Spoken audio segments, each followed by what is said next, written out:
right. This is Jackie, and I am speaking with the legendary Matt Pryor. How you doing this afternoon, my friend? I'm feeling very legendary. Thank you very much. As you should. You have new music out, your seventh solo album, The Salton Sea, that comes out November 14th. I was reading up, the Salton Sea is a real place, but it's also a very layered metaphor for your life fairly recently. Can you explain the connection between the two? Yeah. So about 3 years ago, I got into a really dark place with depression and self-medicating with alcohol to the point where I drank myself into the hospital and decided to go to detox and rehab and get my life together. And so this is the songs on this record are kind of about that time, going through that whole experience. And the Salton Sea is a place that it's a body of water in the California desert that is kind of by Joshua Tree. And it's basically it's a place that used to be a real hot spot in like the 50s and 60s, is like a destination vacation for families and who's who in Los Angeles, kind of like what Palm Springs is now. And eventually the body of water turned out to be toxic. And so essentially all of that infrastructure became like a ghost town. And so I felt very much symbolically like I understood, like that felt like it was a metaphor for my life, in that like I was feeling very much like my best days were behind me, and that I was slowly, poisoning myself, essentially, is what I was doing, not unlike the Salton Sea itself, until I was toxic physically and mentally. And this sounds like it's a very personal album. Was it for you as much as it is for your fans? We'll find out. I don't know. It's a very personal album for me. I tend to write autobiographical stuff in general, and I think people relate to that. But this is the first time that I've ever done it in such a direct, like therapeutic and vulnerable sort of way, and just being open about it. Usually when I write things, they're a bit more cryptic than that. So this is just right out on Front Street. Is there part of your recovery, either process specifically or just through sort of living the process, that kind of enables you to connect sort of the roots of your struggles to writing things that are, while they're personal to you, they're also universally understood? We've either dealt with alcoholism or depression ourselves, or we certainly know at least one person in our close circle that has. Yeah, I mean, that wasn't really, I wasn't like trying to reach out to people necessarily, but I did kind of, I did, when I was writing this, sort of felt like what I was talking about was fairly universal, even though I was only like writing about myself, because I don't think any of us are untouched by, you know, mental health or addiction issues in one way or another. So I felt pretty comfortable writing about it once I got past the kind of like hurdle of just being that open and vulnerable, like I didn't write it specifically to like try and reach out to people, but I was aware that this is a fairly universal topic. And you mentioned again, they're so personal. Do you think that performing these songs will be challenging or helpful to your process? Uh, I mean, I performing for me kind of ends up being a separate thing. I think writing and recording them was very therapeutic for me. Performing, I tend not to get so wrapped up in what I'm singing about as much as how I'm singing it. And so like trying to like actually hit the right notes as opposed to like thinking about what the words actually mean. You know what I mean? Does that make sense?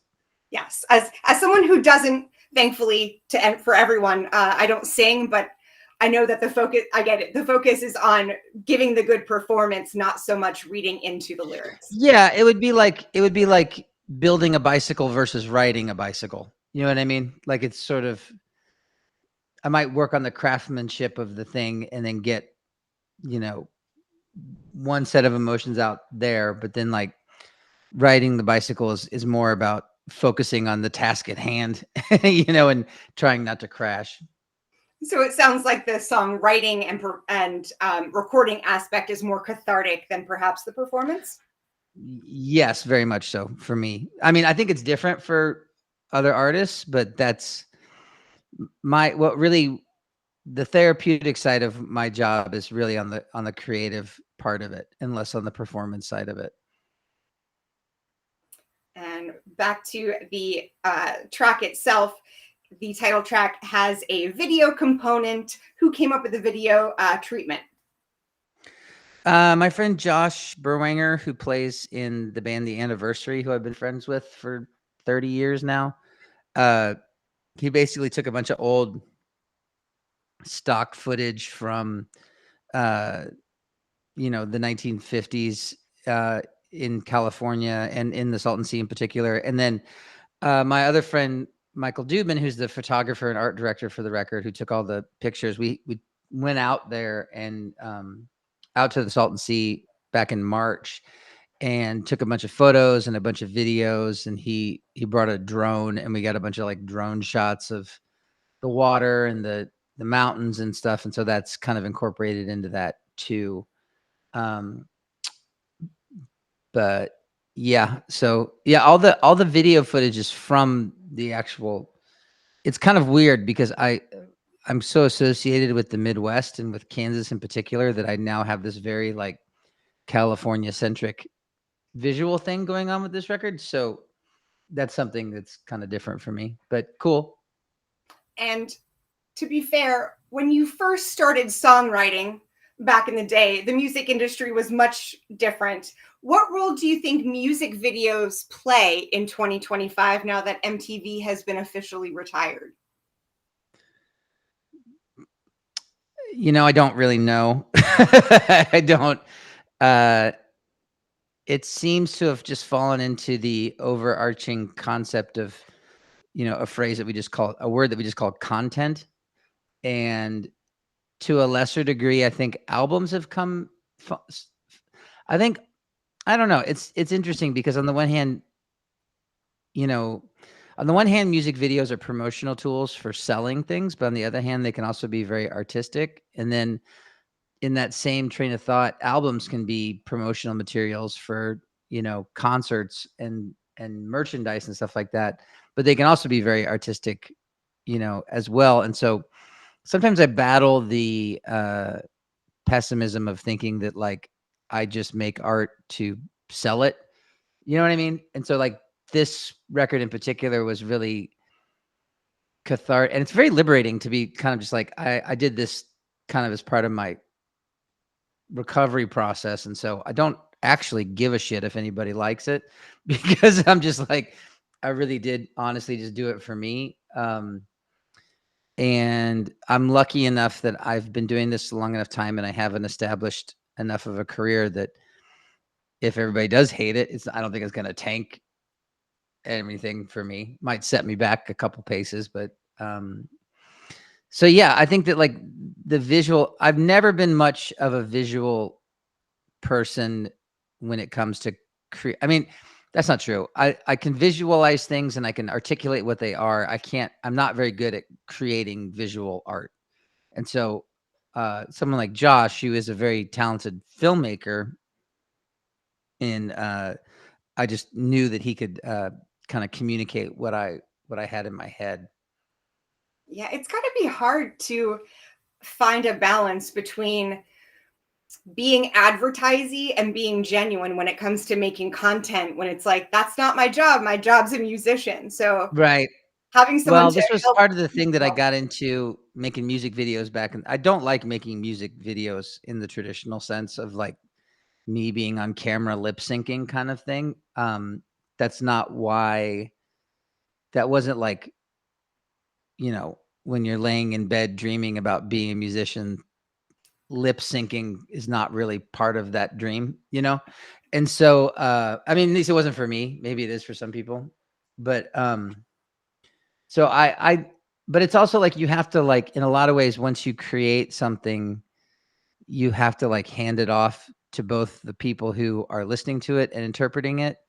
And it ceases to become just mine at that point. And the same thing's true of like, when you give it over to someone making a music video. It's kind of like, I would assume it's like if an author of a novel licensed it to become a movie. And then like, there's the whole thing about how Stephen King hates The Shining, the movie.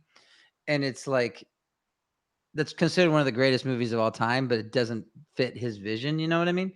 So like, but you have to like surrender that to a certain degree. So like, I think Josh's music videos enhance the songs, but I don't, it is interesting to just be like, tell me your interpretation of what it is that I wrote, you know? And you have to like let go of it and not be precious about it, which I is think easier that, said than done sometimes. right, I bet. How would you say the Salton Sea is an evolution of your sound since like Confidence Man? Well, it's a full band record. It's got drums and such on it, whereas Confidence Man was just me and a guitar for the most part. Um, and so in that sense, the way the label described it, the Paul Avino, who's distributing the record, described it as a culmination of all of my different projects into one record, which I assume includes Get Up Kids to a certain degree, probably because of the full band sound, but definitely the New Amsterdams, the first couple New Amsterdams records. And so, um, yeah, I'm not good at like describing that necessarily, because I'm just sort of like, this is what I heard in my head and this is what I wanted to put to tape. But that's how it was described to me. So I'll just regurgitate that description. I can't, I don't, I mean, it would take me a while to count every album you have ever had a part in. So when you're going out to tour next, how do you envision yourself crafting your set list?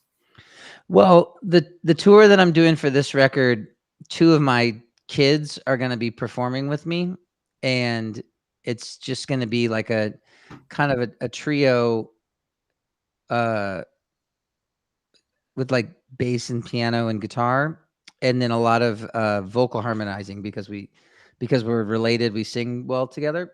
And so I'm sort of like picking the songs from this record, but then also from my catalog of solo work and New Amsterdam songs that kind of work in that format. Uh, it's kind of fun.